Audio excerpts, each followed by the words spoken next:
আসসালামু আলাইকুম ভিউয়ার্স, আশা করি আপনারা সবাই ভালো আছেন। আজকে আপনাদেরকে দেখাবো একটি ইউপিএসে কিভাবে অনেক বড় একটা ব্যাটারি সেট আপ করবো। এটা হচ্ছে আমার 650 ভিএর একটা ইউপিএস। এটাকে আমি আগেই খুলে নিয়েছি যাতে ভিডিওটা শর্ট করতে পারি। আর এটা হচ্ছে ইউপিএসের সার্কিটটা।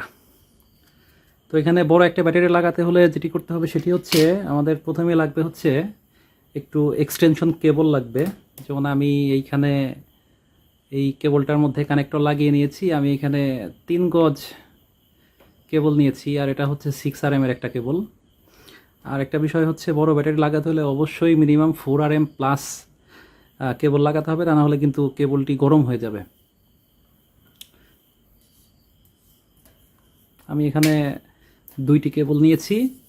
2টি কেবলের মধ্যেই আমি কানেক্টর লাগিয়ে নিয়েছি এবং কি কোনটা পজিটিভ এবং কোনটা নেগেটিভ এখানে মার্কিং করে দিয়েছি, এবং এখানেও মার্কিং করে রেখেছি যাতে আমি কানেক্ট করার সময় আমার সুবিধা হয়।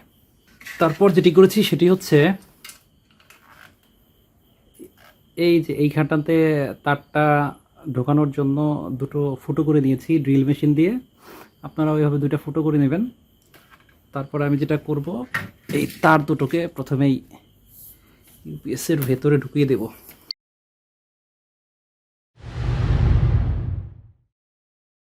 তো কেবল দুটি ঢোকানোর পর আমি এখানে কিন্তু আগে মার্ক করে রেখেছিলাম কোনটা পজিটিভ কোনটা নেগেটিভ। এটা একটু ভালো করে খেয়াল রাখতে হবে, তা না হলে কিন্তু ইউপিএসটি জ্বলে যাবে উল্টাপাল্টা কানেকশন দিলে।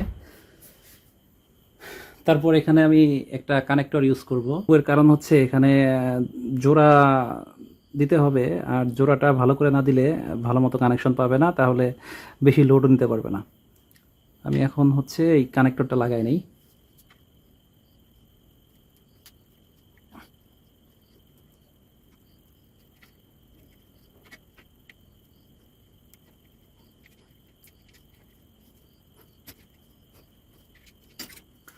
আর এটা হচ্ছে আমাদের ইউপিএস এর সার্কিটটা। তো এখানে ব্যাটারির সঙ্গে যে কানেকশন দুটো লাগানো ছিল, এটা ছিল পজিটিভ, এটা ছিল নেগেটিভে। আমি এটাকে এখন এটার সঙ্গে কানেক্ট করে দিব। তো যেহেতু আমি আগে এখানে মার্ক করে রেখেছি যে এটা আমার পজিটিভ লাইন, তার মানে এইটা হচ্ছে আমার পজিটিভ, এটা নেগেটিভ। তো আমি ওইভাবে এখানে জাস্ট কানেক্ট করে দিব। আর একটা কাজ করব হচ্ছে আমার এখানে একটা ফ্যান লাগাবো আমি, কারণ হচ্ছে এই ইউপিএসটা যখন ইউজ করবো তখন ইউপিএসটা অনেক গরম হবে। তো সেজন্য একটা এক্সস্ট ফ্যান লাগিয়ে দিয়েছি। আর এই ইউপিএসে হচ্ছে আলাদা 12 ভোল্টের কোনো আউটপুট নাই, যার কারণে হচ্ছে আমি সরাসরি ব্যাটারির সঙ্গে এটাকে দিয়ে দিব। আর এটা হচ্ছে 0.3 ওয়াট ইলেকট্রিসিটি খাবে। এটা এই বড় ব্যাটারির জন্য কোনো ব্যাপারই হবে না। এটা 100 দিন চালালেও ব্যাটারির চার্জ শেষ করতে পারবে না, সেহেতু এখানে কোনো সমস্যা নাই। এখানে জাস্ট 0.3 অ্যাম্পিয়ার লেখা আছে 12 ভোল্টে। এটা তেমন কোনো বিষয় না, এটা অনেকক্ষণ চলবে। এখন আমি এটাও কানেকশন করে দিই।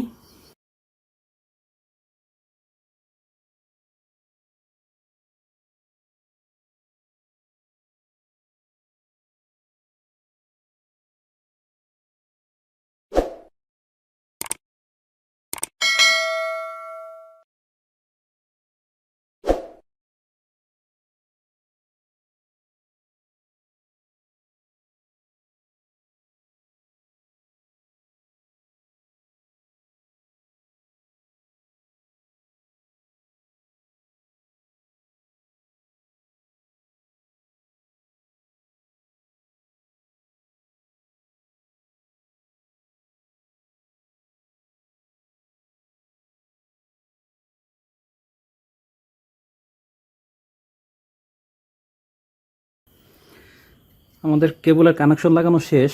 তারপরেও আমি এখানে একটু টেপ দিয়ে আটকিয়ে দেব, কারণ হচ্ছে ডিসি লাইন, তো এর অ্যাম্পিয়ার অনেক বেশি থাকে। যদি কখনো এখানে কোনো শর্ট সার্কিট হয় তাহলে তারটা একবার গলে যাওয়ার একটা চান্স আছে। সেহেতু আমি এখানে একটু টেপ দিয়ে দিই।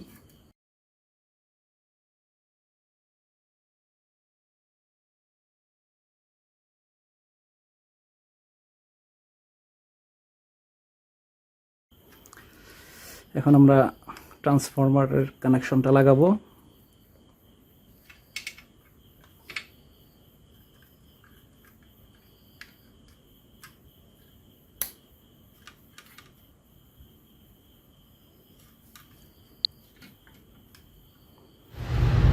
হচ্ছে আমাদের আউটপুট,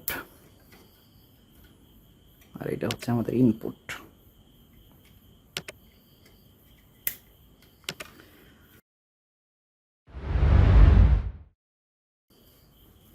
আর আরেকটা বিষয়, আপনারা এই কানেকশনগুলো যদি সব খুলে ফেলেন তাহলে কানেকশনটা খোলার আগে খুব ভালো করে দেখে নেবেন যে কিভাবে কানেকশনটা করা ছিল। উল্টাপাল্টা হলে কিন্তু ডিভাইসটা পুড়ে যাবে।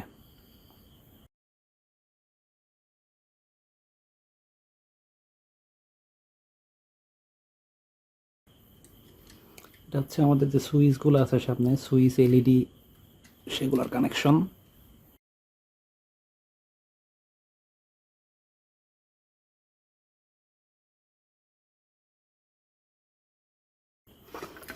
এখন আমরা যেটা করতে পারি সেটা হচ্ছে এই কেবলটাকে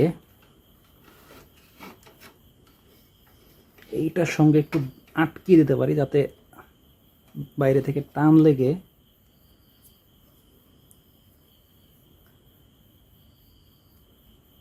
এখানে কোনো সমস্যা না হয়।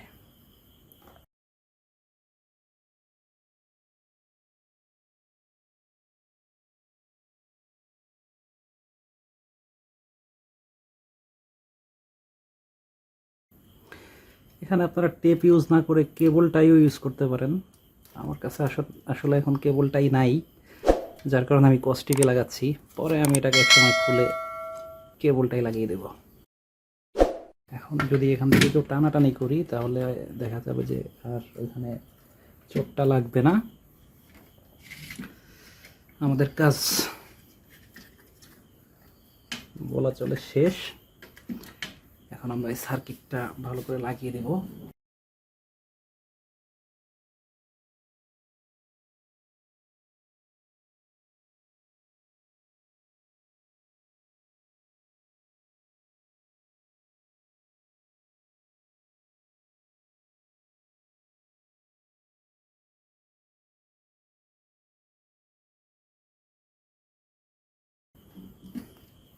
বাস, আমাদের কাজ শেষ। এখন যেটা করব সেটা হচ্ছে, এখানে যেহেতু একটি ফ্যান লাগিয়েছি, এইখানে কভারটাও লাগাবো। তো এই কভারের এইখানে কিছু ফুটো করে দিতে হবে যাতে এক্সস্ট ফ্যান হাওয়াটা বের করে দিতে পারে। আমি ড্রিল মেশিন দিয়ে এই পাশটা ছিদ্র করে ফেলেছি যাতে এক্সস্ট ফ্যানটা এখান দিয়ে ভালোভাবে কাজ করতে পারে। এখন আমরা একটা ফাইনাল চেক করব যে আমাদের নেগেটিভ অ্যান্ড পজিটিভের যে কানেকশনটা করেছি আমরা, সেটা ঠিকমতো কানেক্টেড হয়েছে কিনা, নাকি আবার উল্টাপাল্টা করেছি। যেহেতু আমরা একই রকমের তার ইউজ করেছি, একই কালারের, সেহেতু এখানে একটা চেকিংয়ের বিষয় আছে।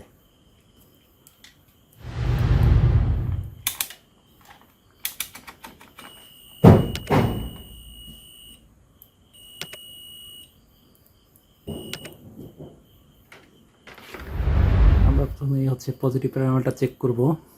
পজিটিভটা চেক করে দেই।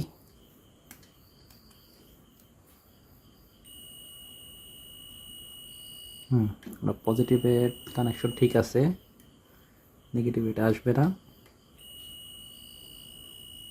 এটা হচ্ছে পজিটিভ। এখন দেখি নেগেটিভটা পাচ্ছি কিনা।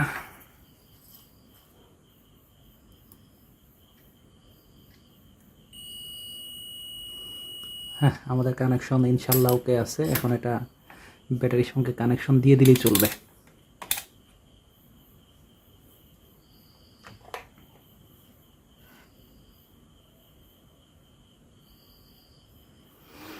এখন আমরা কভারটা লাগিয়ে ফেলবো।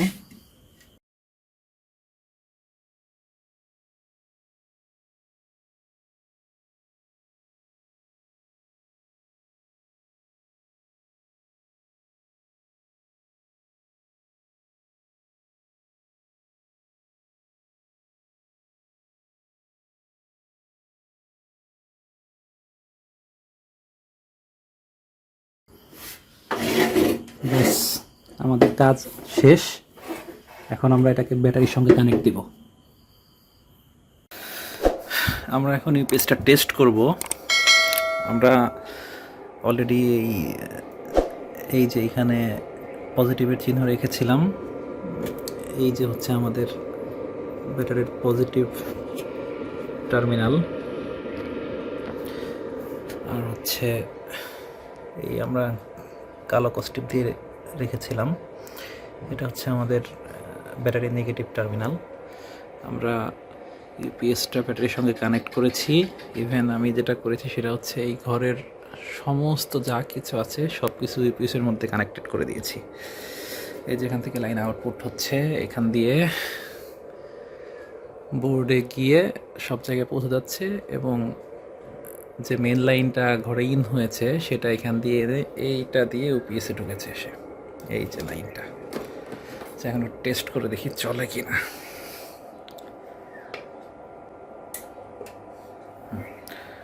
অলরেডি ইউপিএসটি স্টার্ট হয়েছে এবং আমাদের ঘরের যত বাতি আছে এবং ফ্যান লাইট সব চলতেছে। এখন আমরা ইউপিএস এর লাইনটা বন্ধ করে দেব। আমরা বন্ধ করে দিয়েছি। এখন কিন্তু ইউপিএস ব্যাকআপে চলতেছে। এই যে ব্যাকআপের মধ্যে লাইট জ্বলতেছে দেখা যাচ্ছে। দেন আমাদের সব কিছু কিন্তু আগের মতো ঠিক চলতেছে, লাইট টাইট সব চলতেছে। এখন আমরা ইউপিএসটারই বন্ধ করে দিব। ইউপিএস বন্ধ করে দিলাম, সব লাইট অফ,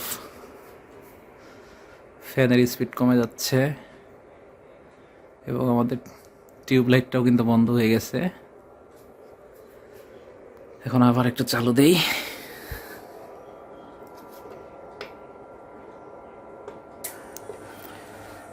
এই যে ব্যাকআপে চালু হয়েছে, সব লাইট অন। এর মধ্যে ইলেকট্রিসিটি দিব। এই যে আমাদের নর্মাল মোডে চালু হয়ে গেছে আবার। এখন মেন সমস্যা হচ্ছে এই ইউপিএসটা থেকে এই ব্যাটারিটা চার্জ হবে না, কারণ হচ্ছে ইউপিএসটা অনলি 1 অ্যাম্পিয়ারে চার্জ দেয়, সেহেতু এটা 200 অ্যাম্পিয়ারের একটা ব্যাটারি। এটা যেটা হয়েছে আমার এখানে, এটা হচ্ছে আমার বাড়িতে সোলার লাগানো আছে। এই হচ্ছে সোলার চার্জ কন্ট্রোলার, এখান দিয়ে ব্যাটারিটা চার্জ হচ্ছে। এবার সেই ব্যাকআপটাই আমি ইউপিএস দিয়ে ব্যবহার করতেছি এবং ইউপিএস থেকে ব্যাটারি চার্জ হচ্ছে কিন্তু খুবই কম। এখন আর একটা বিষয় হচ্ছে, আমার উপরে যে সোলার লাগিয়েছি সোলারটা মাত্র 150 ওয়াট। 150 ওয়াটে ওটাকে পরিপূর্ণ চার্জ করতে অনেক সময় লাগবে, সেজন্য আমি এটার জন্য একটা চার্জারও বানিয়েছি। তো আগামী ভিডিওতে দেখাবো কিভাবে চার্জারটা বানাবো, এই বড় একটা ব্যাটারি চার্জ করার জন্য কিভাবে চার্জার বানাবো। আমার ভিডিওটি যদি ভালো লেগে থাকে তাহলে আমার ইউটিউব চ্যানেলটি সাবস্ক্রাইব করে রাখতে পারেন এবং আমার ফেসবুক পেজটিও ফলো করে রাখতে পারেন, যাতে নতুন নতুন ভিডিও আপলোড দেওয়ার সঙ্গে সঙ্গে আপনারা পেয়ে যান। ধন্যবাদ।